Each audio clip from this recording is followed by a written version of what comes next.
हम आज बात कर रहे हैं शंख के बारे में। शंख क्या है और धार्मिक दृष्टिकोण से शंख का महत्व क्या है।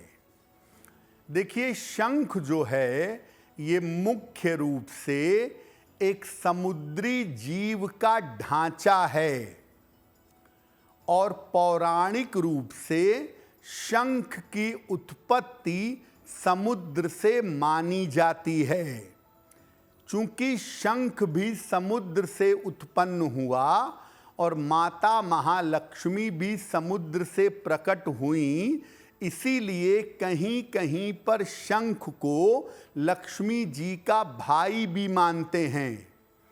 ऐसा माना जाता है कि जहाँ शंख होता है वहाँ लक्ष्मी जरूर होती हैं।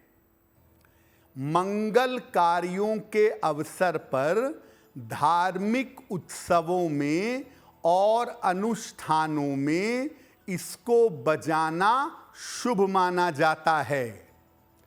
घर में पूजा की वेदी पर, पूजा के स्थान पर शंख की स्थापना की जाती है और सामान्यतः शंख को दीपावली पर, होली पर, महाशिवरात्रि पर, नवरात्रि पर, रवि पुष्य नक्षत्र में और गुरु पुष्य नक्षत्र में या किसी शुभ मुहूर्त में स्थापित करना चाहिए।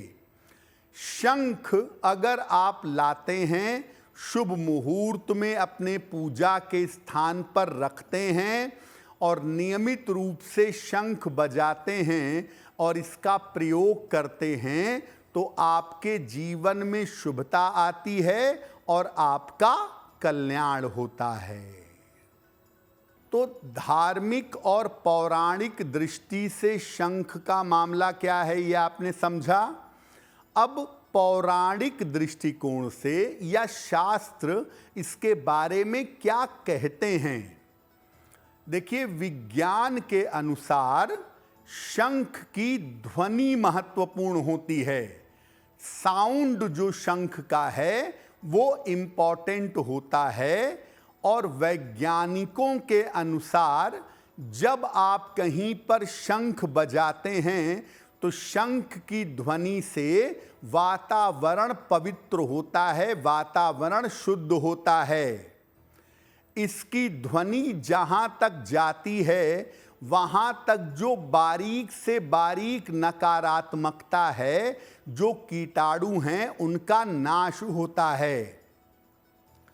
शंख में थोड़ा सा चूने का पानी भर करके अगर पिया जाए तो कैल्शियम की स्थिति अच्छी हो जाती है।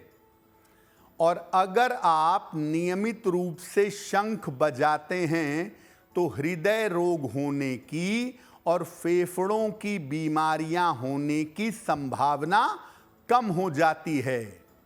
जो लोग तुतलाते हैं या हकलाते हैं या स्पष्ट रूप से नहीं बोल पाते, अगर वो शंख बजाते हैं तो इससे वाणी दोष समाप्त होता है, वाणी स्पष्ट होती है।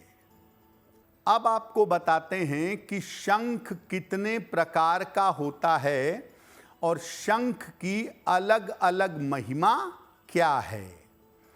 देखिए, शंख कई प्रकार के होते हैं और हर प्रकार के शंख की अपनी विशेषता होती है और हर प्रकार के शंख की पूजा पद्धति अलग अलग होती है। वैसे तो शास्त्र में बड़े सारे प्रकार के शंख बताए गए हैं, लेकिन शंख की आकृति के आधार पर सामान्यतः इसके 3 प्रकार माने जाते हैं। दक्षिणावर्ती शंख, मध्यावर्ती शंख और वामावर्ती शंख। भगवान विष्णु का शंख दक्षिणावर्ती है और माता लक्ष्मी का शंख वामावर्ती है। माता लक्ष्मी का शंख अगर घर में स्थापित किया जाए तो धन का बिल्कुल अभाव नहीं होता, धन की प्राप्ति होती रहती है। इसके अलावा महालक्ष्मी शंख, मोती शंख और गणेश शंख भी पाया जाता है। मोती शंख का विशेष प्रयोग आयुर्वेद में किया जाता है और मोती शंख के प्रयोग से त्वचा की तमाम समस्याओं को बड़ी आसानी से दूर किया जा सकता है। अब आपको बताते हैं कि सामान्य रूप से शंख का प्रयोग कैसे करना चाहिए।